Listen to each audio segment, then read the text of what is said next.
টিএমপিকে জনাই জিলা সমিতিৰ উদ্যোগত আৰু বিভিন্ন আঞ্চলিক সমিতিৰ সহযোগত মহকুমাটোৰ বিভিন্ন প্ৰান্তত দৈনিক চলাইছে ধাৰাবাহিক ড্ৰাগছ বিৰোধী অভিযান। টিএমপিকে এই ড্ৰাগছ বিৰোধী অভিযানত সপ্তাহটোৰ ভিতৰতে বহুগৰাকী ড্ৰাগছ ভাং বেপাৰী আৰু ড্ৰাগছ আহক্তক আটক কৰি জনাই আৰক্ষীক গতাই দিয়াৰ সমান্তৰালকৈ এতিয়ালৈ জব্দ কৰিবলৈ সক্ষম হৈছে বৃহৎ পৰিমাণৰ গাঞ্জা আৰু ড্ৰাগছ। এই ধাৰাবাহিক অভিযানৰ অংশ হিচাপে শনিবাৰে চলোৱা ড্ৰাগছ বিৰোধী অভিযানত জনাই তৰাজানত দীৰ্ঘদিনৰ পৰা চলাই অহা ড্ৰাগছ ব্যৱসায়ী দীপক মিলিক বৃহৎ পৰিমাণৰ ড্ৰাগছসহ কৰায়ত্ব কৰিবলৈ সক্ষম হয় টিএমপিকেৰ দলটোৱে। ইয়াৰ সমান্তৰালকৈ ২ নং তৰাজান জনাই বজাৰৰ আদি বিভিন্ন প্ৰান্তত অভিযান চলাই কিছু পৰিমাণৰ ড্ৰাগছসহ শংকৰ দাস মিতে দলে ইব্ৰাহিম আলী আৰু লক্ষ্মণ দৰ্জী নামৰ 4গৰাকী যুৱকক ড্ৰাগছ সেৱন কৰি থকা অৱস্থাত কৰায়ত্ব কৰে। ইয়াৰে পিছতে ড্ৰাগছ ব্যৱসায়ী দীপক মিলিৰ লগতে ড্ৰাগছ আহত 4 যুৱকক টিএমপিকে জনাই জিলা সমিতিৰ কাৰ্যালয়লৈ লৈ অনাৰ পিছতে জনাই আৰক্ষীক খবৰ দি ড্ৰাগছসহ 5জনকে গতাই দিয়ে আৰক্ষীক।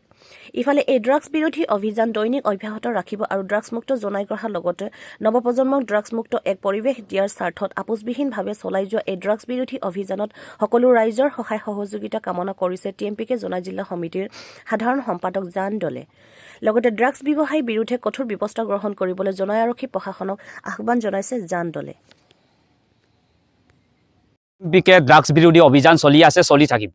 এই অভিযান আমি প্ৰতিদিনে আমি চলাই আছো আৰু অচেতন ৰাইজসকলক আমি পুনৰ অনুৰোধ কৰিব বিচাৰিছো আপোনালোকে এই অভিযানত আপোনালোকে সহযোগ কৰক। যিধৰণে এই সমাজখনক বিধ্বস্ত কৰি পেলাইছে এই কথা আপোনালোকে উপলব্ধি কৰিব পাৰিছে নিশ্চয়।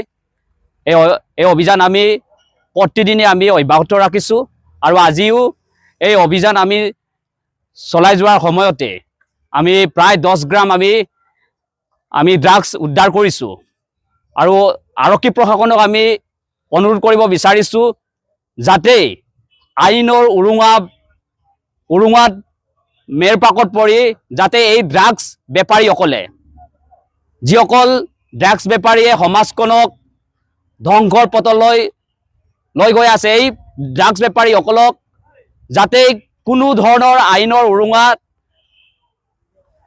তেওঁলোকক এৰি দিব নোৱাৰিব, তেওঁলোকৰ বিৰুদ্ধে কঠোৰ শাস্তি প্ৰদান কৰিব লাগিব। এইকাৰণে অচেতন ৰাইজক আমি আহ্বান জনাইছো এই ড্ৰাগছ বেপাৰীসকলক এগৰীয়া কৰক, প্ৰতিখন গাঁৱৰ ৰাইজে এগৰীয়া কৰক। তেওঁলোকে যিধৰণে আমাক বিধ্বস্ত কৰি পেলাইছে, আমাক ধ্বংস কৰি পেলাইছে, আমাৰ আপকামিং জেনেৰেশ্যনক ধ্বংস কৰি পেলাইছে, এই কথা কেতিয়াও আমি মানি ল'ব নোৱাৰো।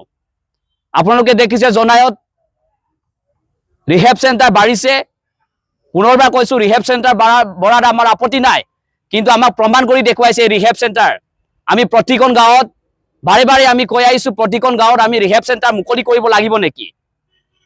আমি বাৰে বাৰে কৈ আহিছো প্ৰতিখন পৰিয়ালতে আমি ৰিহেব চেণ্টাৰ আমি মুকলি কৰিব লাগিব নেকি। এই পৰিস্থিতি আমাৰ মাজত আহিছে। এটা গাঁৱে ভূঞে প্ৰতিখন গাঁৱতে ড্ৰাগছ বেপাৰী এটা দপদপনি চলাই আছে। আজি কিমান ধৰিছে আৰু কেইজনক ধৰিছে? আজি 5জনক আমি আজিৰ এই অভিযানত আমি 5জনক আমি ধৰিছো।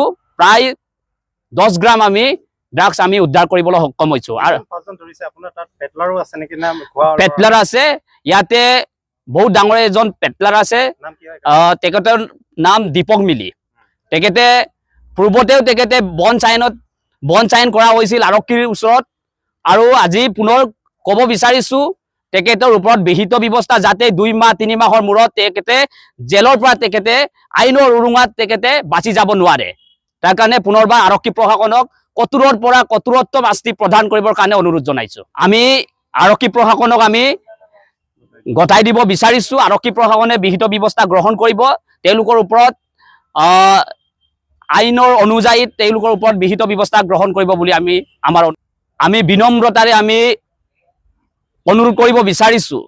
আমাৰ উকিল সন্থাক আমি অনুৰোধ কৰিব বিচাৰিছো যাতে আপোনালোকে প্ৰফেশ্যন বুলি নাভাবি সমাজৰ স্বাৰ্থত, জাতিৰ স্বাৰ্থত আপোনালোকে তেওঁলোকৰ পক্ষত যাতে ওকালতি নকৰে, এই কথা আপোনালোকে উপলব্ধি কৰক। আমি সমাজখন বচাব লাগিব, জাতিটো বচাব লাগিব, এটা সুস্থ সবল সমাজ আমি গঢ় দিব লাগিব, প্ৰগতিশীল গণতান্ত্ৰিক সমাজ আমি গঢ় দিয়াৰ ক্ষেত্ৰত আমি আগুৱাই যাব লাগিব। তাৰ কাৰণে সকলো সচেতন নাগৰিকে আমি ঐক্যবদ্ধভাৱে এই ড্ৰাগছ বিৰোধী অভিযানত আমি আগবাঢ়ি যাম বুলি সকলোলৈকে আমি অনুৰোধ জনাই আজিৰ এই ড্ৰাগছ পেডলাৰসকলক বিহিত ব্যৱস্থা গ্ৰহণ কৰিব বুলি আৰক্ষী প্ৰশাসনক পুনৰবাৰ আমি অনুৰোধ জনাইছো।